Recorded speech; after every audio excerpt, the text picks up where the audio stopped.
हाँ तो दोस्तों, कैसे हो आप लोग।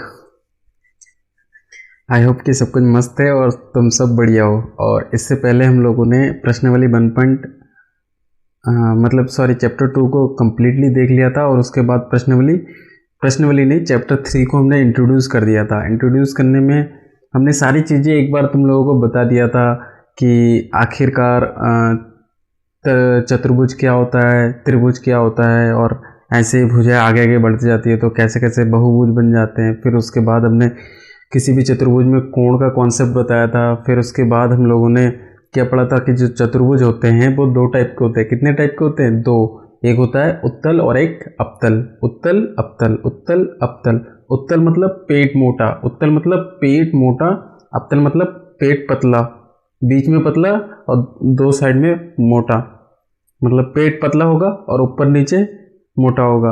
तो उत्तल अवतल चतुर्भुज पढ़ा था। फिर उसके बाद हम लोगों ने और क्या पढ़ा था कि चतुर्भुज जो चतुर्भुज होता है वो चतुर्भुज के बाहर साइड में जो कोण होते हैं वो कोण कैसा होता है और कितना होता है। चतुर्भुज के अंदर जो कोण बनता है वो कितना होता है। ये सारी चीज़ें हम लोगों ने पढ़ लिया था और बहुत अच्छे से पढ़ा था और मज़े के साथ पढ़ा था। अब आज पढ़ते हैं चैप्टर प्रश्नावली 3.1 को। ये एक्सरसाइज 3.1 इसलिए पढ़ना ज़रूरी है, देखो इसमें ना खाली बेसिक कॉन्सेप्ट है। क्या करते हैं बच्चे, ये बेसिक कॉन्सेप्ट स्किप करके आगे बढ़ जाते हैं और उनको लगता है कि आगे ही मेन क्वेश्चन है। एक्चुअल में पेपर सेट करने वाले तो चलो आगे से पेपर सेट करते हैं, मैं मानता हूँ, बट ये सारी चीज़ें आपको हाई स्कूल में जाके, इंटर फर्स्ट ईयर में जाके बहुत ज़्यादा हेल्प करेगी। आपके पास एक बेसिक कॉन्सेप्ट होगा। देखो चीज़ें सीखने को आप सीख जाओगे, लेकिन यही बेसिक चीज़ें सबसे ज़्यादा काम आता है। चलो स्टार्ट करते हैं, क्योंकि ये सारी चीज़ें आगे जाके बताया नहीं जाता है। ओके, हाँ तो चलो स्टार्ट करते हैं हम लोग। यहाँ पे ये क्वेश्चन कह रहा है कि साधारण वक्र।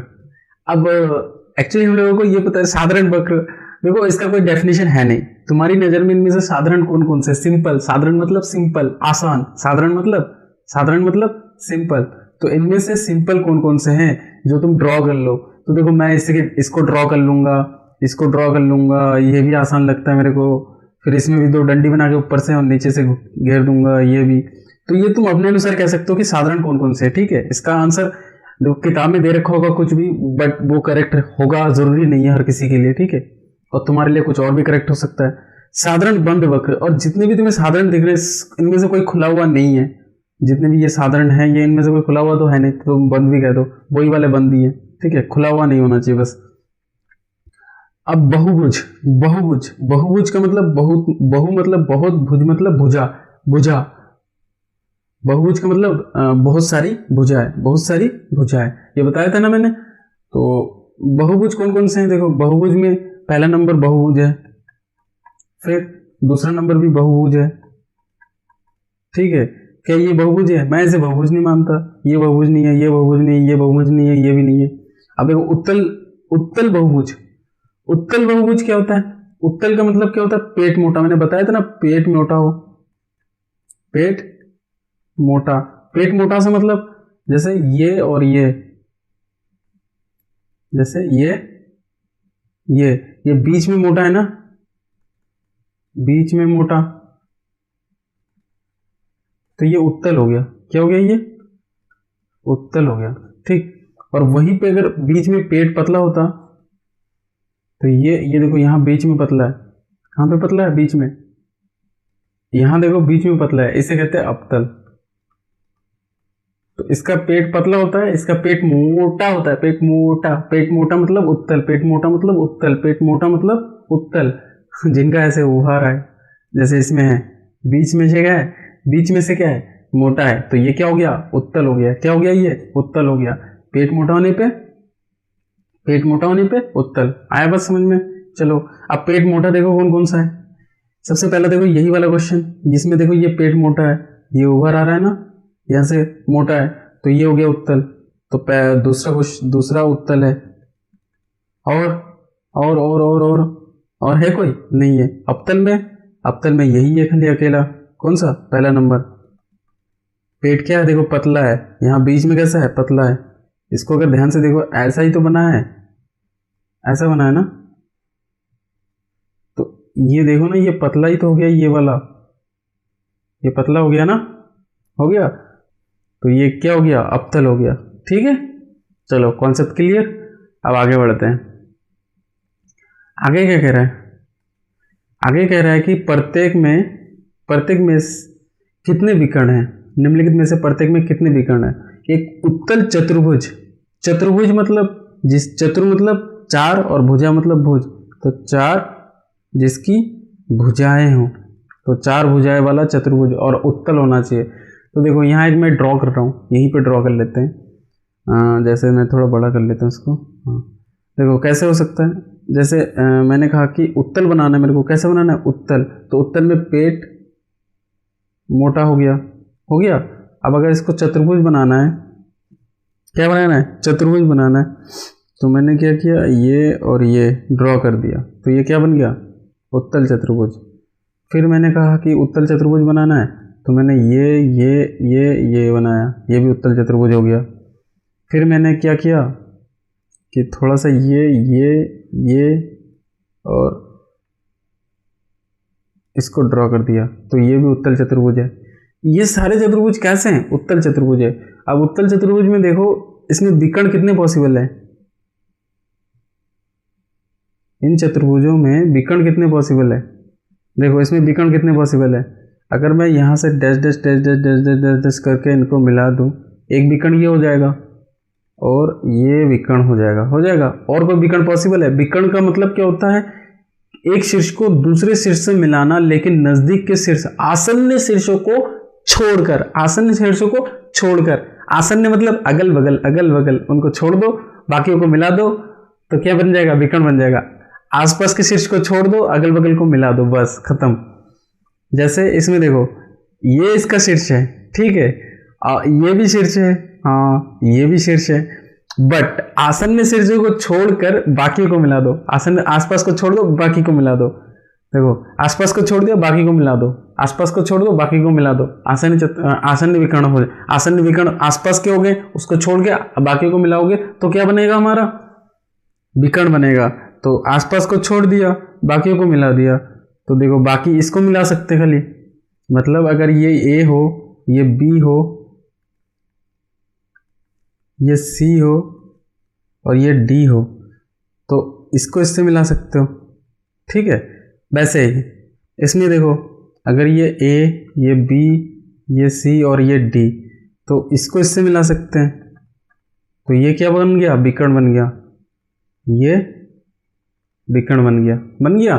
आगे बात समझ में, चलो खत्म मामला है। तो कितने विकर्ण पॉसिबल है, देखो 1 2 1 2 1 2, तो उत्तल चतुर्भुज में अधिकतम कितने विकर्ण पॉसिबल है, 2, तो आंसर 2, ठीक है। अब आते इसमें,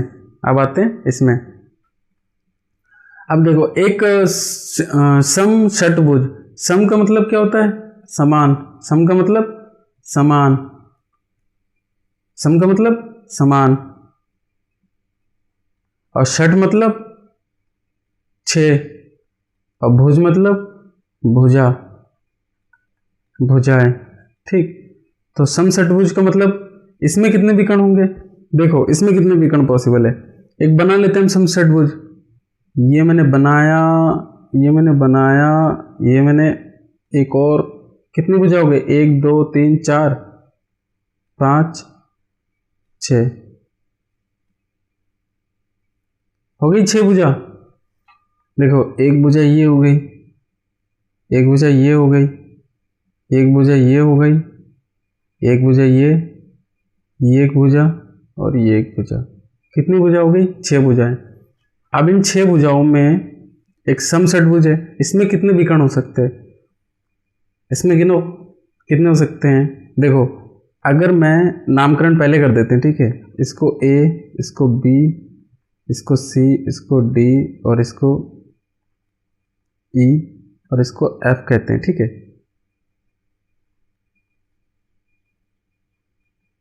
अब देखो यहाँ पे ये जो ई एफ हमने नामकरण कर दिया।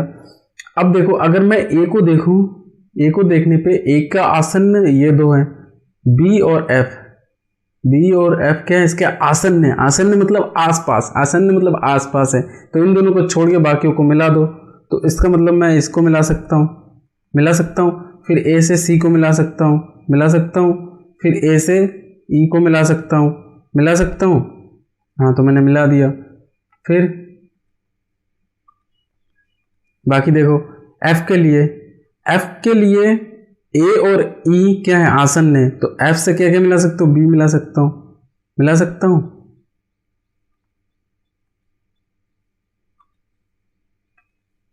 और एफ से ये भी मिला सकता हूँ, मिला सकता हूँ। वैसे ही ई के लिए हम किसको किसको मिला सकते हैं? ई से ये वाला मिला सकते हैं। वैसे डी के लिए डी के साथ इसको मिला सकते हैं और बी को मिला सकते हैं, मिला सकते हैं ना, मिला सकते हैं। और वैसे ही सी के लिए दोनों मिले हुए हैं। तो देखो कितने विकर्ण पॉसिबल है।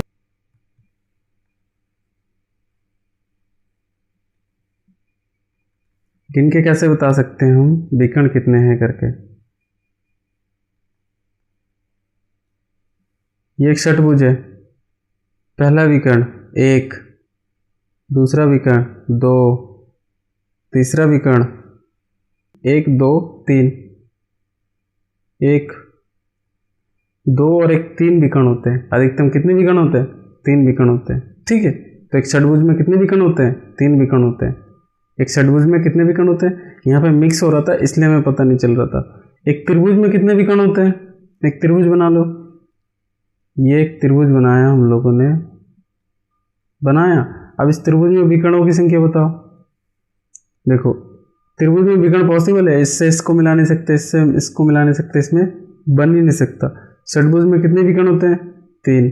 कितने विकर्ण होते हैं? 3। और इसमें 0, कोई होता ही नहीं है। आया बस समझ में? अब आगे बढ़ते हैं।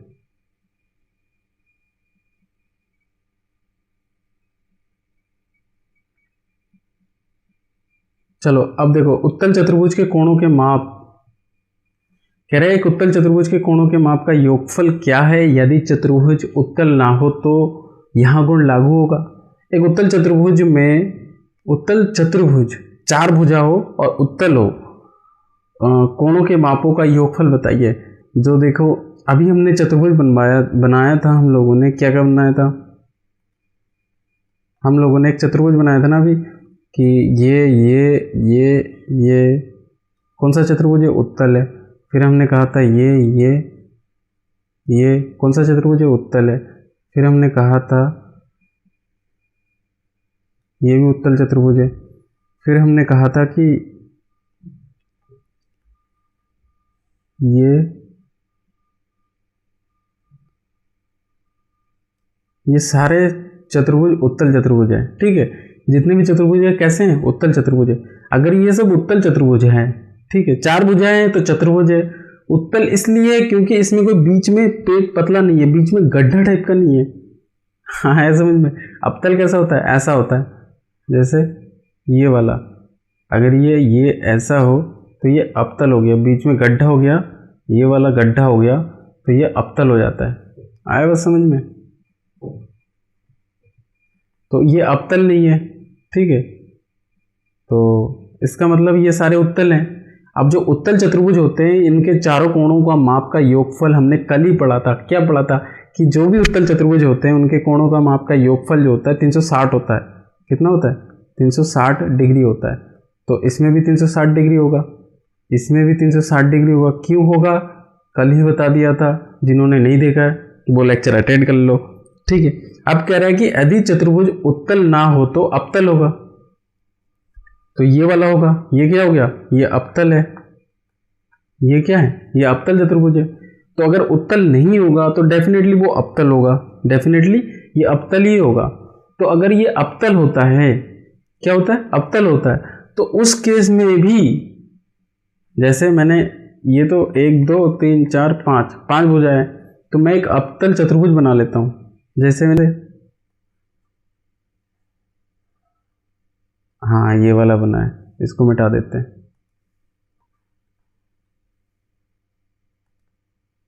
तो देखो ये वाला चतुर्भुज कैसा है? अवतल चतुर्भुज है। कौन सा? ये वाला। ये कैसा है? अवतल है। ये कैसा चतुर्भुज है? अवतल है। अगर ये एक अवतल चतुर्भुज है, अब ध्यान दो, अगर ये अवतल चतुर्भुज है तो इस अवतल चतुर्भुज में इसमें भी जो कोण होगा वो 360 का ही होगा। क्यों होगा? अरे भाई क्यों नहीं होगा, अंदर जो चतुर्भुज में कोण बनेंगे वो ये बनेगा, ये वाला बनेगा और ये वाला बनेगा, 3 कोण बनेंगे ना अंदर। तो चतुर्भुज में चारों कोणों का योग जो होता है वो 360 ही होता है। देखो अगर नहीं होगा ना, तो अगर तुम इसको जूम कर लो, देखो अब थोड़ा ध्यान से देखो, अगर तुमने क्या किया, तुमने यहाँ से एक विकर्ण खींचा, विकर्ण खींच के इससे मिला दिया, मिला देने पे 2 त्रिभुज बनेंगे। देखो कैसे कैसे 2 त्रिभुज बनेंगे, एक ऐसा नीचे वाला त्रिभुज, ये वाला त्रिभुज। तो इस वाले त्रिभुज में यहाँ से ये वाला कोण और ये वाला कोण और प्लस ये वाला कोण 180 अंश होगा, और इस वाले त्रिभुज में ये वाला कोण और ये वाला कोण और ये वाला कोण 180 अंश का होगा। दोनों को जोड़ दोगे तो कितना आएगा? 360, जो कि होना चाहिए। आया बस समझ में? इसको नहीं आया? ठीक है, आया बस समझ में? 360 अंश का होगा, हो गया। तो इसमें भी 360 ही होगा, इसमें कोई दो राय नहीं है। अब आगे क्वेश्चन पढ़ते हैं। कह रहा है कि अब आगे क्वेश्चन देखो, क्या चौथा क्वेश्चन देखो। चौथा क्वेश्चन क्या है? चौथा क्वेश्चन कह रहा है कि तालिकाओं की जांच कीजिए। जांच क्या करना, मैं डायरेक्ट क्वेश्चन बता रहा हूँ। तो वो किसी भी क्वेश्चन में अगर तुम्हारे पास 7 भुजाएं दे रखा है, कहे कि कोई एक चतुर्भुज है, चतुर्भुज नहीं कह रहा है कि कोई एक बहुभुज है। क्या कह रहा है? बहुभुज है। बहुभुज मतलब बहुत सारी भुजाएं हैं, बहुत सारे भुजाएं, हाथ पैर बहुत सारे हैं। ठीक है, आया बस समझ में? बहुभुज है। ये देखो ये एक त्रिभुज है, ये क्या है? 1 2 3 4, ये चतुर्भुज है। ये देखो पंचभुज है, ये षष्ठभुज है। तो अगर त्रिभुज है, ध्यान दो, अगर त्रिभुज है, त्रिभुज में कितने भुजा होता है? 3 भुजाएं। कितनी भुजाएं होती है? 3 भुजाएं। तो तीनों कोणों का योग जो होता है वो कितना होता है? 180 अंश होता है। जो षष्ठभुज होता है उसमें 2 त्रिभुज बनते हैं, एक ये और एक ये, 2 त्रिभुज बनते हैं। 2 त्रिभुज बनते हैं, इसीलिए 2 गुणा 180 अंश, 2 त्रिभुज बनेंगे, 2 गुणा 180 अंश बराबर 360। तो इसमें कितना हो जाएगा? 360 अंश। ये 180 अंश होगा और ये भी 180 अंश होगा। तो दोनों मिला के कितना हो जाएगा? 360। तो तीनों कोणों का और चारों कोणों का योग कितना होगा? 360 होगा चतुर्भुज में चारों कोणों का योग। ठीक है, फिर ये पंचभुज है। ये क्या है? पंचभुज है। पंचभुज में देखो ये एक विकर्ण खींचा और ये एक विकर्ण खींचा ना, ये वाली, ये एक विकर्ण खींचा और ये एक विकर्ण खींचा। जब 2 विकर्ण खींच दिए तो कितने त्रिभुज बन गए? एक ये, एक ये, एक ये, बना ना? इसको थोड़ा जूम करके बताते हैं। देखो कितने त्रिभुज बन गए। तो इसमें 180 अंश, ठीक, इसमें 180 अंश और इसमें भी 180 अंश होगा। तो 3 गुणा 180 अंश होगा। अब 3 गुणा 180 अंश वो निकलता कैसे? इसमें कितनी भुजाएं? 5 भुजाएं। तो 5 - 2 बराबर जितना भी आए उसको गुणा कर दो 180 से। 5 - 2 जैसे ही करोगे वो त्रिभुजों की संख्या बताएगा। आया बस समझ में? नहीं आया समझ में? देखो अगर मुझे किसी पंचभुज में क्या निकालना है, पंचभुज उसके सभी कोणों का योग निकालना है। कोणों का अगर योग निकालना है तो इसके लिए सबसे शॉर्टकट ट्रिक क्या है? 5 भुजाएं, तो 5 - 2, जैसे ही 5 - 2 करोगे बराबर कितना आएगा? 3 त्रिभुज बनेंगे, 3 त्रिभुज बनेंगे। ठीक है, अगर 3 त्रिभुज बन गया, ठीक है, तो 3 त्रिभुज में एक त्रिभुज में कितना? 180 अंश होता है। इसलिए कोण बराबर 180 अंश गुणा 3। तो उसको गुणा कर दो, 18 जितना भी होता है, 8 दूनी 36, 8 54, तो 540 डिग्री। आएगा समझ में? जैसे ये षष्ठभुज है, षष्ठभुज में कितनी भुजाएं होती है? तो कोणों का योग देखो कैसे निकालोगे। कोणों का योग देखो कैसे निकलेगा। षष्ठभुज में कितने? 6 भुजाएं। 6 भुजाएं में से में 2 षष्ठभुज में कितनी भुजाएं? 6 भुजाएं। षष्ठभुज में कितनी भुजाएं? 6 भुजाएं। षष्ठभुज में 6 भुजाएं। अगर षष्ठभुज में 6 भुजाएं तो 6 में से 2 कर दोगे तो कितना निकलेगा, जितना भी निकलेगा वो त्रिभुजों की संख्या बताएगा, और गुणा 180 अंश कर दोगे तो क्या निकल जाएगा, कोणों की माप। तो कितना हो जाएगा, 4 गुणा 180 अंश, ठीक है, और बराबर 720 डिग्री। आया बात समझ में, इतना आसान है। अब यहाँ पे क्वेश्चन तुम्हारा कुछ और ही कह रहा है। क्वेश्चन क्या कह रहा है, क्वेश्चन कह रहा है कि चलो यहाँ तक ठीक है, अब अगर 7 भुजाएं हो, अब ये कह रहा है 7 भुजा हो, 7 भुजा हो तो 7 भुजा वाला जैसे एक चतुर्भुज बना लेते हैं हम लोग, ठीक है, 1 भुजा, 2 भुजा, 3 भुजा, 4 भुजा, 5 भुजा, 6 भुजा, और ये 7 भुजा। तो ये 7 भुजा हो गई, ठीक है। वैसे तुम्हें पता नहीं चल रहा होगा कि 7 भुजा हैं, तो जो भी 7 भुजाएं होंगी, 7 भुजाएं होंगी तो षष्टभुज, सॉरी सप्तभुज होगा। सप्तभुज में 7 भुजाएं, जब हम यहाँ अगर तुम ध्यान से देखोगे, अगर तुम इनमें विकर्ण बनाओगे ना, ठीक है,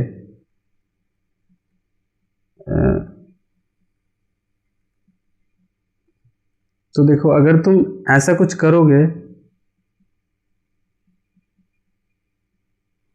और किससे किसको मिला सकते हो, इसको इससे मिला सकते हो,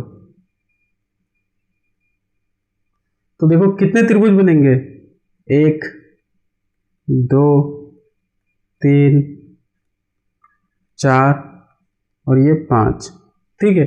और ये जो 5 बना है त्रिभुज, वो 7 भुजाएं हैं, कितनी भुजाएं हैं, 7, तो 7 माइनस 2 बराबर त्रिभुजों की संख्या हो जाएगी। 7 में से 2 घटा दो, बराबर 5 त्रिभुज बनेंगे, 5 त्रिभुज बनेंगे। तो 5 त्रिभुज बनेंगे, इसलिए कोणों का योग जो हो जाएगा, कोणों का योग जो होगा वो कितना होगा, वो कोणों का योग बराबर, अगर 7 भुजा है तो 7 माइनस 2 गुणा 180 अंश, तो बराबर 5 गुणा 180 अंश, क्योंकि 5 त्रिभुज बनेंगे, हर एक त्रिभुज का कोणों का योग कितना होगा, 180 180 180, सभी में 180 होगा, 180, इसमें भी 180 डिग्री होगा ना, सभी में 180 180। तो बस कोणों का योग ये ऐसे निकाल सकते हो, इसको गुणा कर दो, 18 पंजे 90 हो गया, ये डिग्री हो गया। वैसे 8 के लिए कर सकते हो, 8 के लिए कैसे करोगे, तो 8 माइनस 2 बराबर त्रिभुजों की संख्या हो जाएगी और गुणा 180 अंश, तो कितना हो जाएगा, 6 गुणा 180, 18 108, 108 इतना डिग्री।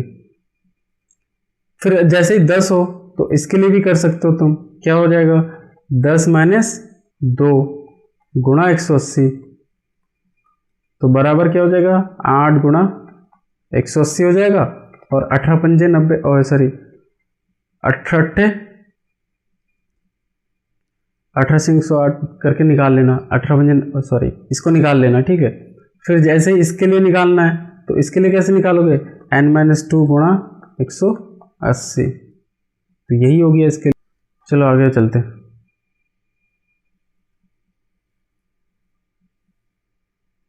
इनमें से सारे क्वेश्चनों के आंसर निकाल के देखना, ठीक है, इनमें से सभी के क्वेश्चनों के आंसर निकाल के देखोगे, कैसे निकालना है वो तुम्हें पता है। चलो अब समबाहुभुज क्या है ये पढ़ लेते हैं।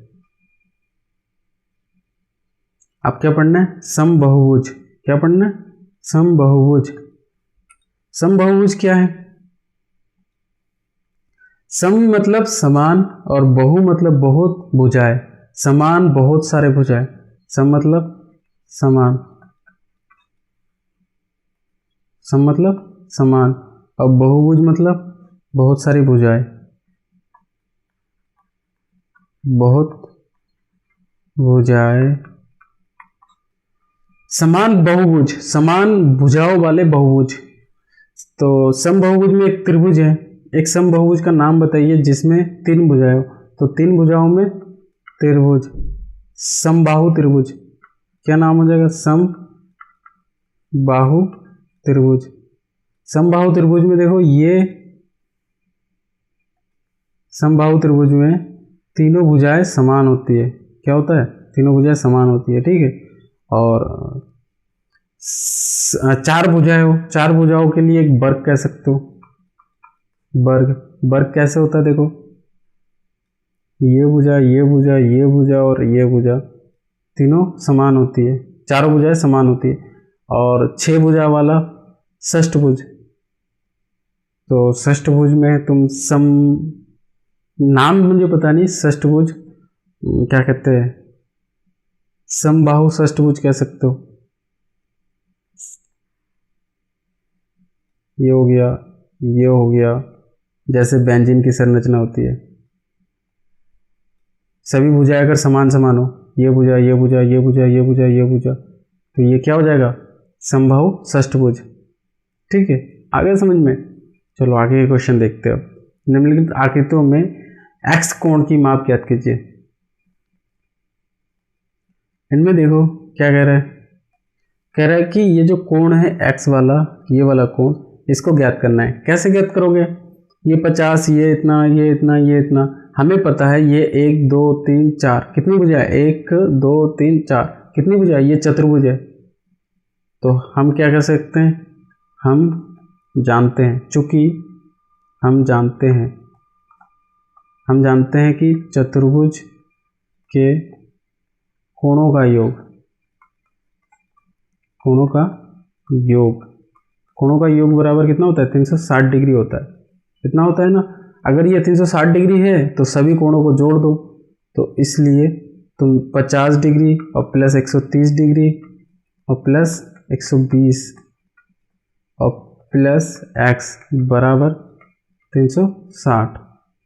ठीक है, अब इसको सॉल्व कर दो, सभी को जोड़ दो, इन तीनों को जोड़ दो और x को इधर रख लो, तो x बराबर 360, इन तीनों को जोड़ के उधर भेज दो, इनको जोड़ के इधर भेज दो, तो माइनस, ये जोड़ के क्या हो जाएगा, प्लस का आएगा और प्लस का उधर जाके माइनस हो जाएगा। तुम जोड़ दो, 150 और 50 200, ठीक है, सॉरी 200 300 हो गए ना, 300 हो गए, तो x बराबर क्या निकला, 60 डिग्री। तो तुम्हारा आंसर क्या आ गया, 60। आया बात समझ में। इन तीनों को जोड़ के कितना आ रहा है, 300, 200 150 300। ठीक है, अब इसको करो, ये वाला क्वेश्चन देखो, इसमें भी क्या कह रहा है, हमें क्या पता है, चूंकि x प्लस, देखो अब इस वाले क्वेश्चन में यहाँ 90 अंश का है, यहाँ कितना है, 90 का है, और ये एक स्ट्रेट लाइन है। कौन सी लाइन स्ट्रेट है, ये वाली लाइन, ये वाली लाइन एक सीधी रेखा है, सीधी रेखा है ना। तो किसी भी सीधी रेखा में जो कोण बनता है, जैसे यहाँ से यहाँ तक जो कोण बनता है, ठीक है, ये जो कोण बनता है वो 180 अंश का होता है। ठीक है, अब एक सीधी रेखा में अगर इधर 90 है तो इधर भी 90 ही का अंश होगा। ठीक है, तो इधर 90 का कोण बनेगा, अगर इधर भी 90 का है इधर भी 90 का, अब तीनों कोणों का, चारों कोणों का योग कितना होता है, 360। तो तुम वैसे ही करोगे, प्लस 70 और प्लस 60 और प्लस 90 बराबर कितना होता है, 360। तो तुम यहाँ से भी x निकाल लोगे, इन तीनों को जोड़ दो और उधर भेज दो, तो x बराबर 360, ये जोड़ के उधर जाके माइनस का चिन्ह आएगा, इनको जोड़ दो और उधर कर दो, कितना हो गया, 90 और 60, 100 150 150 200 220। ठीक, अब इसको घटा दो और इसको सॉल्व करके लिख दो यहाँ पे, बस एकदम सिंपल है। इसको भी कर लोगे तुम लोग। इसमें भी क्या करना है, देखो अगर इस क्वेश्चन को ध्यान से देखो, अगर तुम्हें यहाँ पे 60 मिल रहा है, तो इधर हमने क्या कहा था, ये जो सीधी रेखा होती है, सीधी रेखा में मतलब कितने अंश का कोण बनता है, 180 अंश का कोण बनता है। तो अगर तुमने यहाँ नामकरण कर दिया, मान के चलो मैंने नामकरण कर रहा हूँ, A B C D, ये E, ये M और ये N है। ठीक है, तुमने नामकरण कर दिया, ये E है। ठीक है, नामकरण करने के बाद अब ध्यान दो,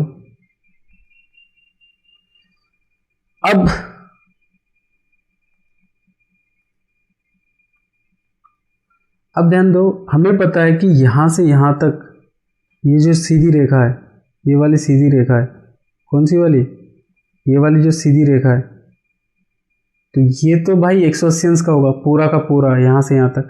अगर मैं यहाँ से यहाँ तक के कोण की बात करूँ तो कितने अंश का होगा, 180 अंश का होगा। लेकिन इसमें से इतना 60 अंश का है, बाकी बचा कोण यहाँ से यहाँ तक, बाकी बचा कोण यहाँ से यहाँ तक, ठीक है। तो 60 और प्लस कुछ होगा, वो मिला के 180 अंश होगा। होगा कि नहीं होगा, होगा कि नहीं होगा?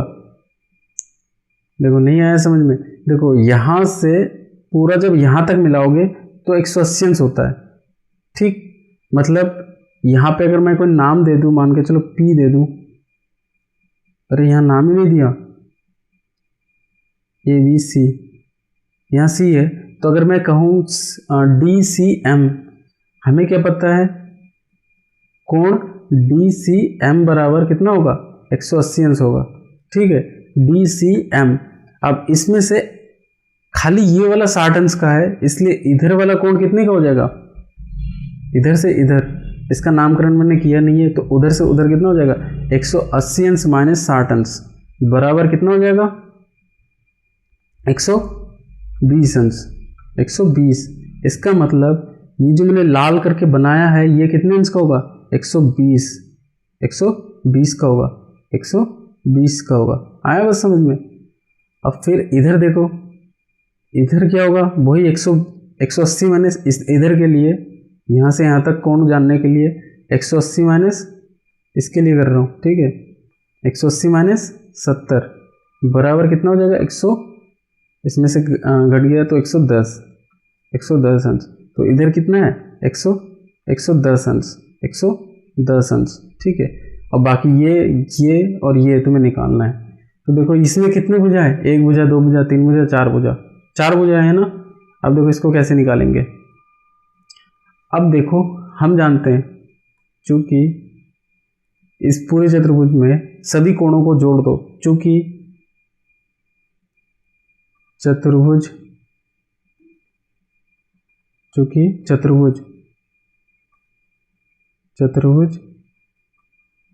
में चारों कोणों का योग बराबर कितना होता है, 360 डिग्री होता है। अगर ये 360 होता है ना, तो इसका मतलब 30 डिग्री और प्लस ये x दोनों को एक साथ जोड़ दो, x प्लस x और प्लस ये 120 और 110, 120 डिग्री और प्लस 110 डिग्री बराबर कितना हो जाएगा, 360 डिग्री हो जाएगा। अब यहाँ 30 हो गया, 30 डिग्री, x जोड़ के 2x और प्लस 120 और 110 को जोड़ के 230 डिग्री ये हो गया और बराबर 360। तो 2x प्लस इन दोनों को जोड़ दो, 260 बराबर 360 डिग्री। तो 2x बराबर कितना हो गया, 360 डिग्री और माइनस 260 डिग्री, ठीक है। तो 2x बराबर इन दोनों में से घटने के बाद 100 डिग्री और x बराबर क्या आ जाएगा, 100/2। तो x बराबर, क्योंकि यहाँ गुणा में हो तो उधर जाके भाग में चला जाता है, और ये आ गया 50 डिग्री। यहाँ गुणा में है तो इधर आके भाग में आ जाता है। ये सारी चीज़ें तो हम लोगों ने पढ़ लिया है ऑब्वियसली। तो ये 50 डिग्री, तो x यहाँ कितना आ रहा है, 50, यहाँ भी कितना आएगा, 50। आया बस समझ में। इतना आसान क्वेश्चन है ये वाला। क्वेश्चन देखो, इसमें भी कोणों का माप ज्ञात करना है। ये थोड़ा लॉजिकल क्वेश्चन है।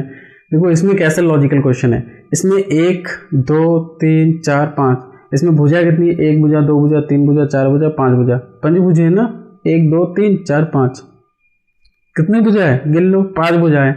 अगर 5 भुजा है तो हमें देखो इसमें हम क्या जानते हैं इसमें, चूंकि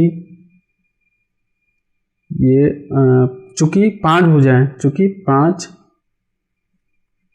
भुजाएं हैं, इसलिए कोणों का योग, कोणों का जो योग होगा वो कितना होगा, 5 माइनस 2, इतने त्रिभुज बनेंगे और गुणा 180 अंश। तो कितना हो जाएगा कोणों का योग, 3 गुणा 180, 18 दूनी 36, 38 54, 540 डिग्री। तो कोणों का योग तो 540 होगा। दूसरी बात, ये जो कोण होंगे सभी कोण बराबर भी होंगे, क्योंकि सभी भुजाएं बराबर बराबर है। इसका मतलब इनमें से हर एक कोण का माप भी बराबर बराबर होगा। अब चूंकि इसमें कितने कोण बनेंगे, 5 भुजाएं तो 5 कोण बनेंगे, ठीक। चूंकि पांचों कोण समान है, इसलिए प्रत्येक कोण की माप बराबर 540 टोटल है, और उसको 5 से भाग दे दोगे। ये टोटल का कितना है, 540 है, ठीक है। अगर 540 सभी का है तो 5 से जब भाग दोगे तो तभी तो एक एक का निकलेगा, तभी तो एक एक में इससे में आएगा कितना कितना होगा। तो 5 से भाग दे दिया, 5 हो जाए तो बस तुम्हारा काम खत्म।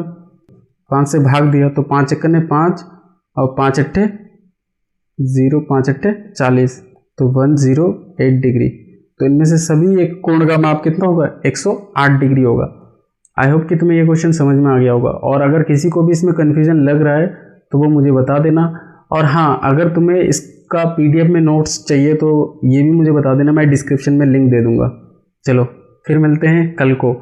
और ये बात भूलना मत, अगर तुम्हें सच में इसके नोट्स चाहिए तो पीडीएफ का डिस्क्रिप्शन में लिंक दे दूंगा।